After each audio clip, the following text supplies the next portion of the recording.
Hey everyone, this is Liam, and I want to go ahead and make the final video for your setup.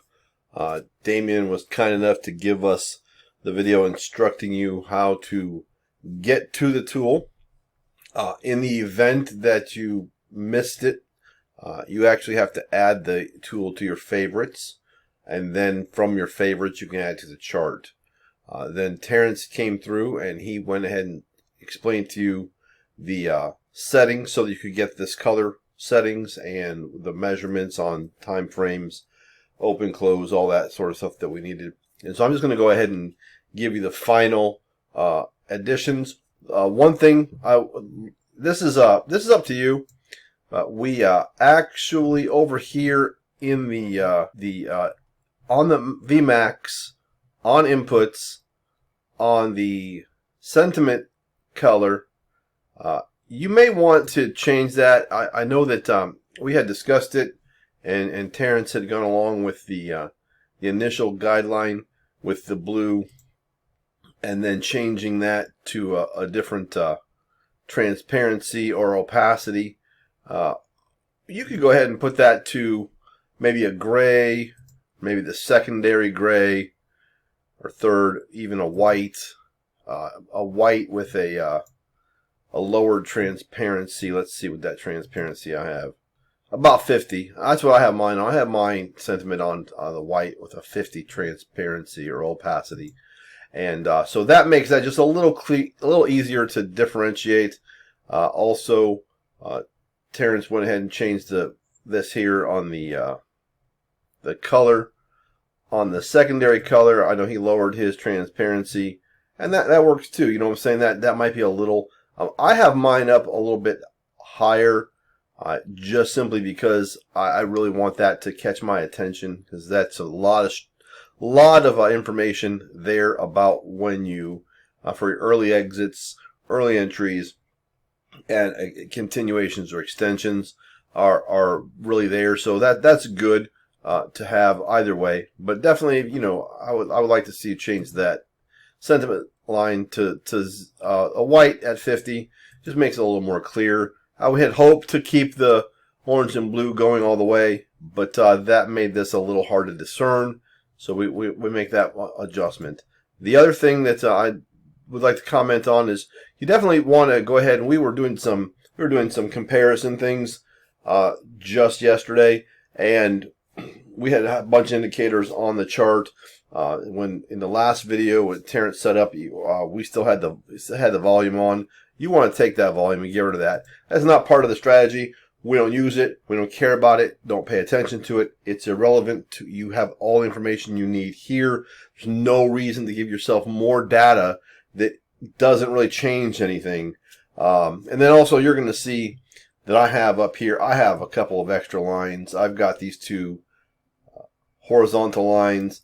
I use these. This is part of the advanced hack system.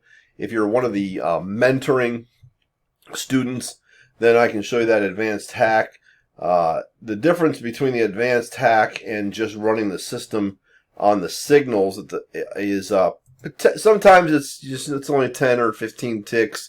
Sometimes it's 30. Sometimes it's 50 ticks on early entry. That the system is not structured to build. However, if you know from continued use of the tool, which I have, being as a developer of this tool, there's a hack. So it has to do with I use these horizontal lines to track the hack, and so that's something to keep in mind. But let's go ahead and talk about the final step that you definitely want to do, whether bonus. But let's go over here and let's do the last thing. Let's talk about targets. We need to know where targets are, okay? And what we want to do to get targets, we just want to go ahead and go to our indicators and list and go and hit a VWAP for VWA. And as soon as you get VW in there, you're going to get a volume weighted average price. Go ahead and select that one. It's just part of the built-ins. And then we're going to go ahead and show you a lot of movement going on over here, huh? We're going to show you the settings for that. So we're going to go ahead and hit the gear, and we're going to go ahead and leave it at session. We're going to go ahead and leave this on HLC3, which is different than we had HL2 on the last video on the tool. That's fine. That's how we want it. We want to go down here to calculation mode to percentage, and then we want to go ahead and check off the band multiplier 1, 2, and 3, and leave that for time frame to close.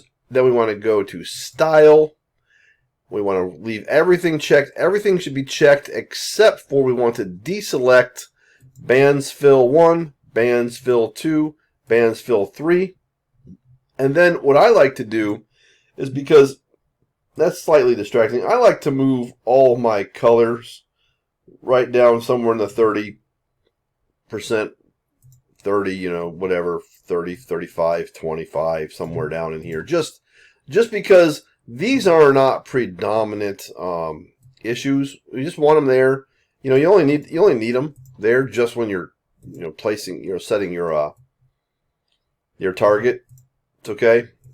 So your take profit, and sometimes it'll be your stop loss, but most of the time it's just your target, just your take profit.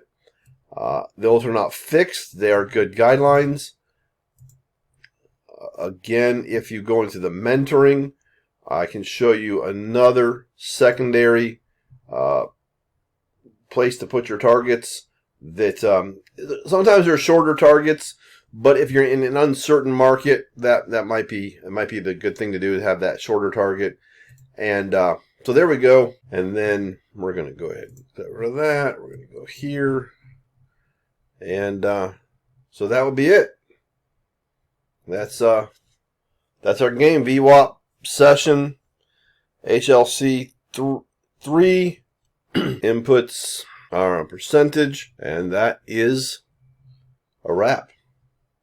Talk to you soon.